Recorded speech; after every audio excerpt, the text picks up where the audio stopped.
بسم اللہ الرحمن الرحیم۔ السلام علیکم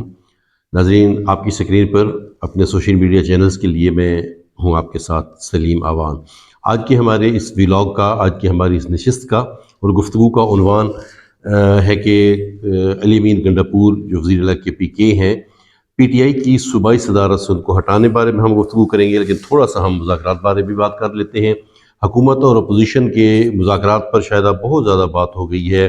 بہت لمبے ہو گئے ہیں، تبھی شاید وہ ٹوٹ گئے ہیں۔ ان سے بارے میں بات ہم کریں تو جو حکومتی سینیٹر عرفان صدیقی ہیں، جو مذاکراتی کمیٹی کے ترجمان بھی ہیں، حکومتی ترجمان بھی ہیں، ان کا یہ کہنا ہے کہ کمیٹی جو ہے وہ 31 جنوری تک قائم رہے گی اور مذاکرات جو ہیں وہ اپوزیشن کے نہ آنے پر مطلب مذاکرات نہیں ہو سکے، ٹوٹ گئے ہیں۔ 31 جنوری تک کمیٹی رہے گی، اس کے بعد تحلیل ہو جائے گی، جبکہ جو جنہیں آپ صدر کہیں، چیئرمین کہیں، اسپیکر ایاز صادق، ان کا یہ کہنا ہے کہ کمیٹی تحلیل نہیں ہوگی، اپوزیشن کے نہ آنے کی وجہ سے، ان کی غیر موجودگی کی وجہ سے مذاکرات آگے نہیں بڑھ پائے ہیں، میرے دروازے سب کے لیے کھلے ہیں۔ لیکن اگلی جو اسٹیٹمنٹ بیرسٹر گوہر کی ہے، چیئرمین پی ٹی آئی ہیں، انہوں نے کہا کہ حکومت مذاکرات نہیں چاہتی تھی، حکومت پہلے اپنا جواب شیئر کرتی تو مذاکرات بڑھتے۔ اب دیکھیں، سیدھی سی بات ہے، مذاکرات جب ہو رہے ہیں، جب آپ بیٹھ رہے ہیں تو جب نشست ہوگی تب شیئر کیا جائے گا نا وہ سارے معاملات کہ آپ نے کیا مطالبات دیے، حکومتوں پر کیا بات کرتی ہے، یہ حکومت آپ کو کیا مطالبات دیتی ہے۔ بہرحال مذاکرات ٹوٹ گئے ہیں۔ اگر ہم بات کریں مذاکرات کی، جیسے ہم بات کر رہے ہیں، تو مذاکرات کا میں کہتا ہوں کہ مذاکرات چونکہ ٹوٹ گئے تو مذاکرات کا کسی کو فائدہ ہو نہ ہو، ایک نجی ٹی وی کے پروگرام مذاق رات، انہیں بہت فائدہ ہوا ہے کہ جب خواجہ آصف نے مذاکرات شروع ہو رہے تھے تو وزیر دفاع خواجہ آصف نے کہا تھا کہ یہ تو مجھے مذاق رات لگتے ہیں۔ تمام چینلز نے اس کو ٹکر کے طور پہ چلایا کہ خواجہ آصف نے مذاکرات کو مذاق رات کہہ دیا ہے، لیکن پھر شاید سبھی کے ذہن میں یہ آیا کہ یہ تو ایک ٹی وی چینل کا پروگرام ہے، لہٰذا اس کو اس طریقے سے نہ دکھایا جائے، تو پھر کہا جانے لگا کہ ٹکر یوں چلنے لگے کہ خواجہ آصف نے مذاکرات کو مذاق قرار دے دیا۔ چلیں، علی امین گنڈاپور سے متعلق ہم نے بات کرنی تھی، تو علی امین گنڈاپور سے متعلق واقفان حال تو یہ کہتے ہیں کہ علی امین گنڈاپور اصل لوگوں سے مذاکرات کر رہے تھے اور ان کے نتائج بھی نکل رہے تھے، اسی لیے لوگ کہتے ہیں کہ 9 مئی اور 26 نومبر کے جو معاملے ہیں وہ بھی بہتر ہو رہے تھے۔ 9 مئی کے لوگوں کو ان کی سزائیں معاف ہوئیں اور 26 مئی کے جو معاملات تھے انہیں بھی ریلیف ملنا شروع ہوا، ضمانتیں ملنا شروع ہوئی۔ لوگ کہتے ہیں کہ یہ علی امین گنڈاپور کی ہی انہی کا کردار تھا، انہی کی محنت تھی، تو اس طریقے سے تو وہ پارٹی کے حق میں جا رہے تھے۔ لیکن علی امین گنڈاپور کو کیوں نکالا؟ وہ کہتے ہیں کہ جب اصل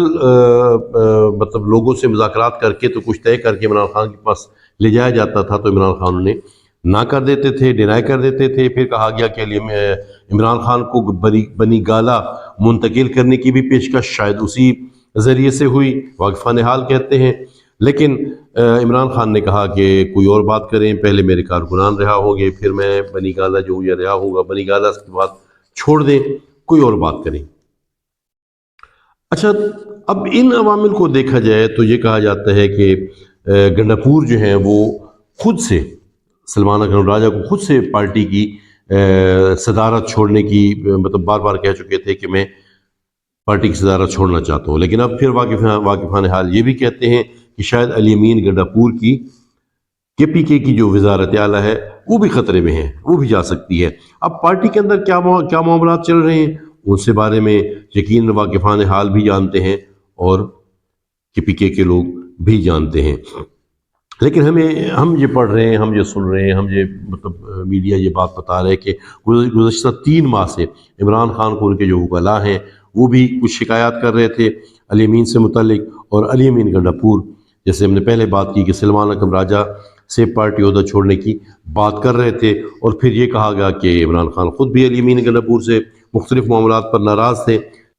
لیکن شیخ وقاص اکرم پی ٹی آئی کے وہ بہرحال کہتے ہیں کہ یہ جو بھی معاملہ ہوا ہے، جو بھی ان کو ہٹایا گیا ہے، علی امین گنڈاپور کو ہٹایا گیا ہے، اور آپ یہ جانتے ہیں کہ جنید اکبر کو ان کی جگہ ان کی جگہ پی ٹی آئی کا صوبائی صدر بنایا گیا ہے، تو شیخ وقاص اکرم یہ کہتے ہیں کہ یہ علی امین گنڈاپور کی مشاورت سے ہوا ہے۔ پھر آپ اگر بات سنیں مریم اورنگزیب کی، تو مریم اورنگزیب کہتی ہے کہ بشرا بی بی کی شکایت پر گنڈاپور کو پارٹی عہدے سے ہٹایا گیا۔ اور ان کی بہنوں کی شکایت سے متعلق بھی کہا جاتا ہے کہ ان کی شکایت پر ہٹایا گیا۔ اب دیکھیں جو سامنے وجوہات آ رہی ہیں، پہلے یہ وجہ یہ آئی، بتایا جا رہا ہے کہ علی امین گنڈاپور خود سے پارٹی کی صدارت چھوڑنا چاہ رہے تھے۔ ادھر آپ دیکھیں تو شاید وجہ یہ بھی ہو سکتی ہے کہ جب وہ مذاکرات کر کے یا بات کر کے کہیں عمران خان کے پاس جاتے ہیں تو ڈینائی کر دیتے، تو یقیناً پھر اس سے معاملات پیدا ہوتے ہیں۔ اچھا، اب یہ دیکھیں جنید اکبر کو پارٹی کا صدر بنایا گیا ہے۔ میں یہ بات کرتا رہتا ہوں کہ دیکھیے ابھی یہ مذاکراتی کمیٹی یا مذاکرات بھی کر رہی تھی تو تب بھی ایسے ہوتا تھا کہ خان سے پوچھ کے بتائیں گے، ادھر مطلب نواز شریف سے پوچھ کے بتائیں گے۔ تو اسی لیے رانا ثناء اللہ نے یہ بھی کہا کہ مذاکرات ہونے چاہیے، لیکن مذاکرات میں آصف علی زرداری، نواز شریف اور عمران خان کو بیٹھنا چاہیے، کیونکہ ہم نے بھی تو بات کو سن کے ان کے پاس جانا اور فیصلہ ان سے لے کے آنا ہے۔ تو ایک تو بات یہ ہے، پہلی بات تو یہ ہے کہ کیبنٹ کیا ہوتی ہے، شورا کیا ہوتی ہے، انتخابات کیا ہوتے ہیں، جمہوریت کیا ہوتی ہے۔ جو مرکزی قائد ہیں وہ اپنی جگہ پہ ہیں، لیکن جب آپ ایک چیز طے کر دیتے ہیں، جب آپ ایک کیبنٹ بنا دیتے ہیں، جب آپ ایک مذاکراتی ٹیم بنا دیتے ہیں، تو پھر ان اختیارات تو ہونے چاہیے نا۔ پھر کیا کہیں کہ کس نے ان مذاکرات کو سبوتاژ کیا؟ حالانکہ اگر انتخابات کی بات کریں، جمہوریت کی بات کریں، تو اس کا تو بہت بڑا خمیازہ پی ٹی آئی بھگت چکی ہے۔ جب انٹرا پارٹی الیکشن کے معاملات ہوئے تو انہیں اپنی قومی صوبائی اسمبلی کی نشستوں سے، سینٹ کی نشستوں سے ہاتھ دھونا پڑے تھے، اور پھر سنی تحریک کا بھی انہیں سہارا لینا پڑا۔ مذاکرات ٹوٹ گئے، علی امین گنڈاپور کو نکال دیا گیا۔ کیوں نکالا گیا یہ پھر واقفان حال جانتے ہیں اور پی ٹی آئی کے لوگ جانتے ہیں۔ السلام علیکم۔